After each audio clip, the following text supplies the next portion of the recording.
It's Cupping Angels. I'm gonna be reacting to five most evil children in history. Now, I have to give a disclaimer here. This video is not for the faint of heart. Watch at your own risk if you feel like these kids have murdered a lot of people. But hey, I haven't, except for Hitler. But anyway, let's get started. Oh, he clicks on me for. That's cool. Number 5. John and Robert. These two boys named John Venables and Robert Thompson were causing mischief all day at a local mall when they found They'd a 2-year-old boy probably named get him James Bulger. a felony This charge. boy had been left alone by his mother for a very short period of time while waiting in line at a store. And John and Robert Why would you leave your own took him kid? and led him away from the mall and murdered him. Oh, But before they murdered Bulger, they embarked on a 2-mile trek, and the entire time the two boys punched, kicked, and threw the 2-year-old boy around before leading him to a railroad track, where they poured paint into his eyes, threw rocks at him, beat him with a brick and a 20-pound iron bar. Then, after all that, they raped his dead body and... What the fuck? I'm sorry, I'm not the guy who the video. Those guys the best, but like, what the fuck?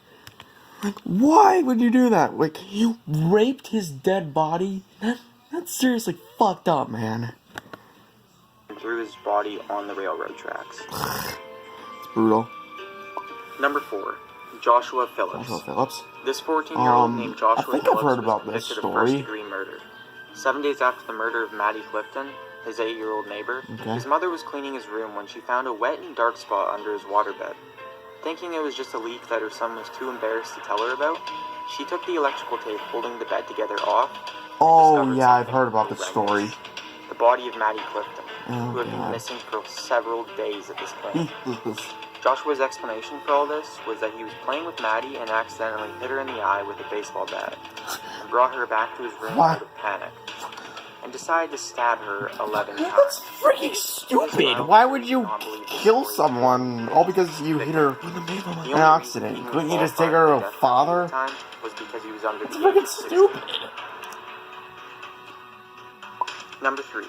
Graham Young. This boy had the Like a experience gay of a postgraduate guy. chemistry student at the age of 14, and had very extensive knowledge about different poisons and learned all this through library textbooks. Ugh. Young idolized many murderers at the time, some of them being Dr. Holly Crippen and Adolf Hitler. Killed that crappy shitty. Unfortunately, most of his experience of using these poisons was on his own friends and family. One time, He's he falling poisoned his asleep in the entire family photo. at dinner time, and they all suffered stomach pains, non-stop vomiting, and diarrhea Oh, for days God. on end.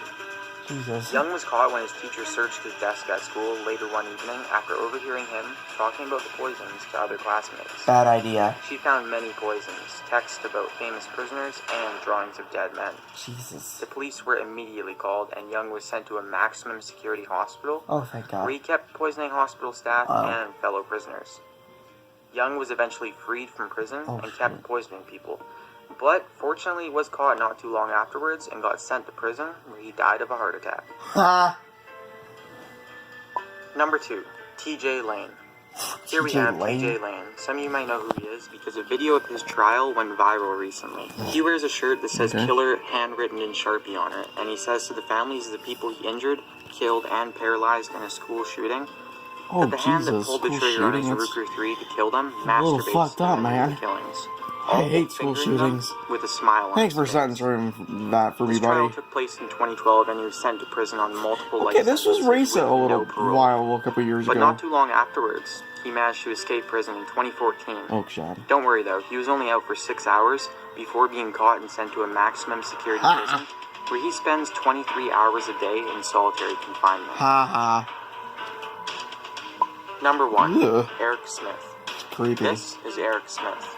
When he was 13 years old, he would get made fun of because of his glasses, red hair, and freckles. Jesus. Also, he had ears that were different from most, which he apparently got because of epilepsy medication his mother was taking while she was pregnant.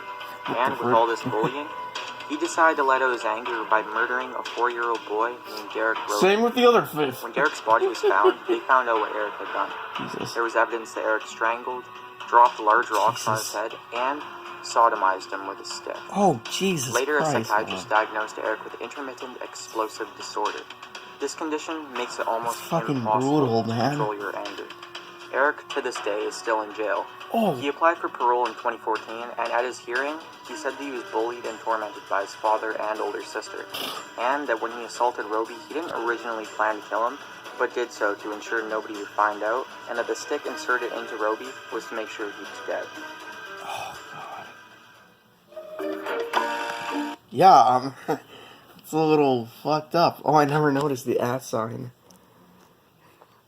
It's a little fucked up, man, but, hey, if you guys have any more reactions for me to do, leave it in the comments below. But anyways, see y'all later.